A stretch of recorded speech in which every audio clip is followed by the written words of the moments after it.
नमस्कार, मैं हूं परवीन शेख। आप देख रहे हैं कैपिटल टीवी की स्पेशल स्टोरी। अमित शाह के अब तक के सबसे बड़े ऐलान से कट्टरपंथी मौलानाओं में हड़कंप मच गया है। वहीं ओवैसी अभी से चीखने लगे हैं। अमित शाह ने साफ कर दिया है कि वक्फ बोर्ड को जल्द खत्म कर दिया जाएगा और इसके साथ ही उन्होंने ये भी कहा कि एक एक को सीधा कर दूंगा। अब शाह के इसी बयान पर मौलाना गैंग जमकर हंगामा काट रहा है।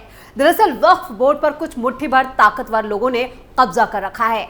गरीब मुसलमानों और इस्लाम के विकास के लिए बने इस बोर्ड पर अब चंद लोगों का पूरी तरह से कब्जा हो गया है। इसी के खात्मे को लेकर अमित शाह ने एक बड़ा बयान दिया है। हरियाणा के गुरुग्राम के बादशाहपुर में केंद्रीय गृह मंत्री अमित शाह ने 29 सितंबर को एक रैली की और इस दौरान उन्होंने वक्फ बोर्ड का भी मुद्दा उठाया और कहा कि इस वक्फ बोर्ड कानून से बहुत परेशानी है ना, इस कानून को शीतकालीन सत्र में सुधार कर इसे सीधा करने का काम करेंगे। इस जनसभा में अमित शाह ने कांग्रेस पर भी निशाना साधा। उन्होंने कहा कि इंदिरा गांधी, राजीव गांधी और सोनिया गांधी कांग्रेस की 3 पीढ़ियों ने सेना का सम्मान नहीं किया, 1 रैंक 1 पेंशन की मांग को पूरा नहीं किया, लेकिन प्रधानमंत्री नरेंद्र मोदी ने 1 रैंक 1 पेंशन की मांग को पूरा किया। 1 रैंक 1 पेंशन का तीसरा वर्जन भी पीएम मोदी ने लागू कर दिया है।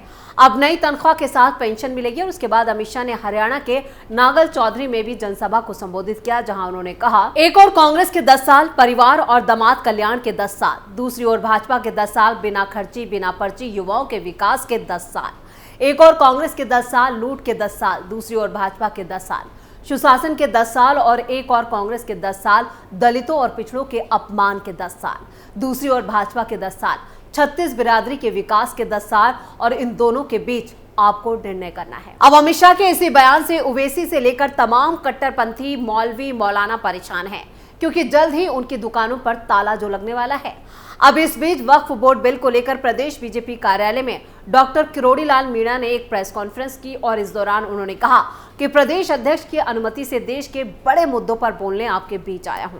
कई प्रभावशाली लोगों ने वक्फ की बेशकीमती जमीन को बेच दिया है। कांग्रेस के कुछ नेता लोगों को गुमराह कर भड़का रहे हैं। एक QR कोड जारी कर इन्होंने पीएम मोदी के खिलाफ मुहिम चला रखी है। कांग्रेस के बड़े नेताओं ने इस मुद्दे पर एक एजेंडा चला रखा है, बिल का विरोध कर रहे हैं। लोगों का कांग्रेस से रिश्ता है।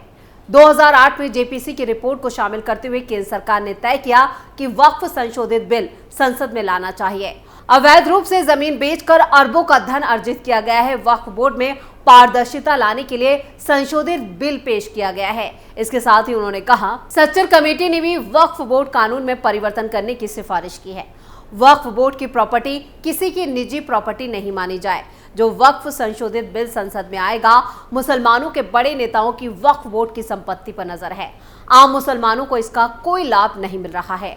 ऑल इंडिया मुस्लिम बोर्ड के राष्ट्रीय महासचिव फजल रहीम कांग्रेस के नेताओं के साथ इन्होंने ज्ञापन दिया। कर्नाटक के सीएम राजस्थान के पूर्व सीएम के साथ ज्ञापन दिया। देश के हित में लाए गए बिल के खिलाफ लोगों को भड़काया जा रहा है। इसके साथ ही उन्होंने आगे कहा है कि गल्फ कंट्रीज से गैर कानूनी पैसा प्राप्त हो रहा है और उसका रिकॉर्ड हमारे पास है। उस पैसे का इस्तेमाल देश के खिलाफ किया जा रहा है। फजल उल रहीम का कांग्रेस नेताओं से रिश्ता है। वक्फ की संपत्तियों से आम मुसलमानों का कोई लेना देना नहीं है। वक्फ की संपत्तियों को कई प्रभावशाली मुसलमानों ने बेचा है और इससे यहाँ पर धन उगाही की है, वसूली की जा रही है। पिछले राज में कई जमीनों पर मिनी पाकिस्तान बसा दिया गया है, जहां गैर कानूनी रूप से रोहिंग्या और कई संदिग्ध गतिविधियों में शामिल लोग रह रहे हैं। किरोड़ी लाल मीणा और शाह के ऐलान के बाद वक्फ संशोधन बिल पर मारामारी तेज हो चुकी है। पूरा विपक्ष इसका विरोध कर रहा है। ओवैसी से लेकर अखिलेश यादव और राहुल गांधी भी वक्फ बिल के संशोधन के खिलाफ खड़े नजर आ रहे हैं। लेकिन हरियाणा चुनावों में शाह के ऐलान से सियासी गर्मी बहुत ज्यादा पैदा हो गई है। वहीं अमित शाह के बयान पर विपक्ष ने भी मोर्चा खोल रखा है। यानी अब फैसला शीतकालीन सत्र यानी संसद के अंदर होने वाला है, जिसको लेकर बीजेपी ने अभी से अपनी कमर कस ली है। पीएम मोदी से लेकर अमित शाह तक साफ शब्दों में कह चुके हैं, यह बिल आकर रहेगा और वक्फ बोर्ड में बदलाव हर कीमत पर होगा। वहीं कट्टरपंथी मौलाना आम मुसलमानों के बीच एक तरह से भ्रम पैदा करने में जुटे हैं। एक नैरेटिव सेट करने की कोशिश की जा रही है।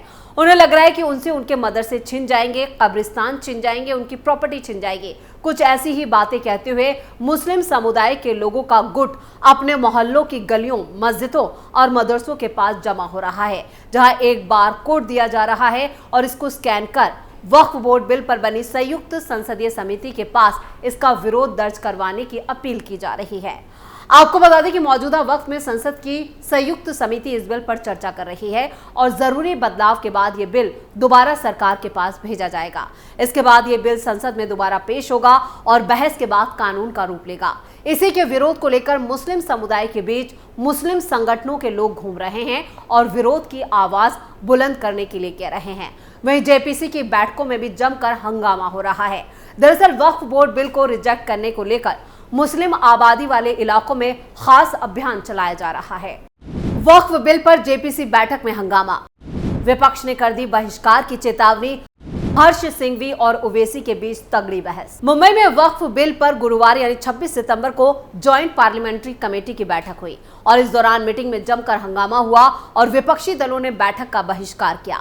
हालांकि कुछ वक्त के बाद फिर से बैठक शुरू हो सकी। दरअसल शिवसेना के सांसद नरेश महेश्के और टीएमसी के कल्याण बनर्जी मीटिंग के दौरान आपस में भिड़ गए।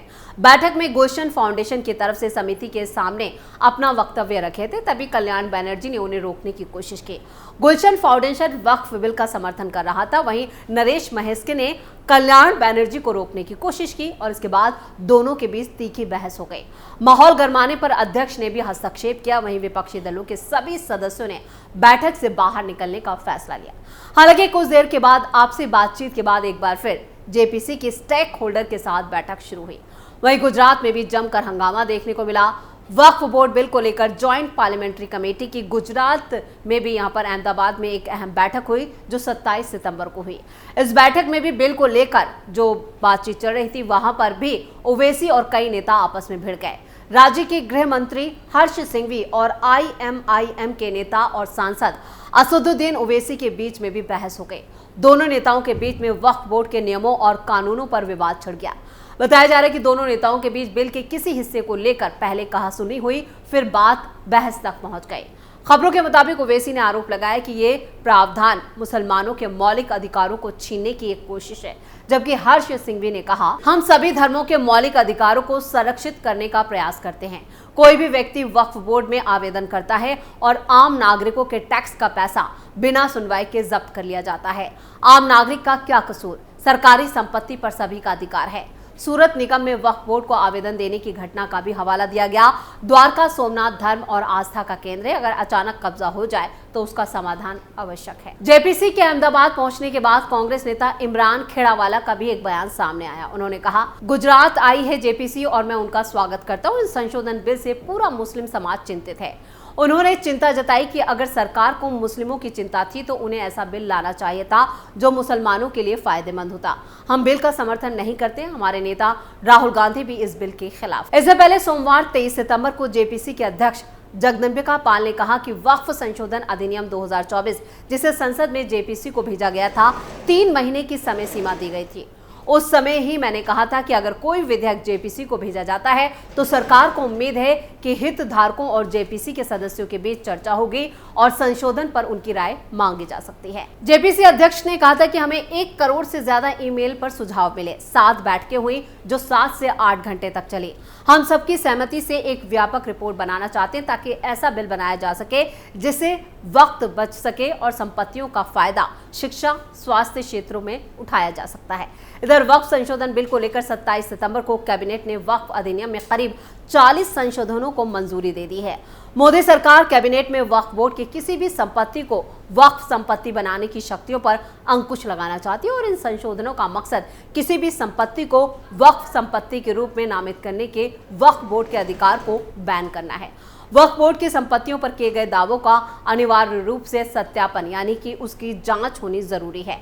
संशोधन विधेयक पारित होने के बाद वक्फ संपत्तियों के मैनेजमेंट और ट्रांसफर में भी बड़ा बदलाव आएगा। कानून में संशोधनों की वजह का भी जिक्र किया गया है, जिसमें जस्टिस सच्चर आयोग और रहमान खान की अध्यक्षता वाली संसद की संयुक्त कमेटी की सिफारिशों का हवाला दिया है। यानी आने वाले संसद सत्र में ये बिल कानून की शक्ल अख्तियार कर लेगा। लेकिन इसको लेकर जिस तरह से विपक्ष का रवैया है वो काफी चिंताजनक है। हरियाणा की रैली में जिस तरह से अमित शाह ने ऐलान किया है उससे साफ है कि यहाँ पर अब किंतु परंतु की जो सीमा है वो खत्म हो चुकी है और जेपीसी का जो अब विस्तृत रिपोर्ट सामने आएगी उसको लेकर एक एक खाका जो है वो पूरी तरह से तैयार कर लिया जाएगा और यहाँ पर संसद सत्र में ये जो बिल है वो कानून की शक्ल अख्तियार करेगा, क्योंकि यहाँ पर बीजेपी और अमित शाह के जो तेवर हैं वो यही बता रहे हैं। ऐसे में कट्टरपंथी मौलाना और मौलवी चाहे कितना भी अपना सर पीटते रहे, लेकिन ये बिल पास होकर रहेगा।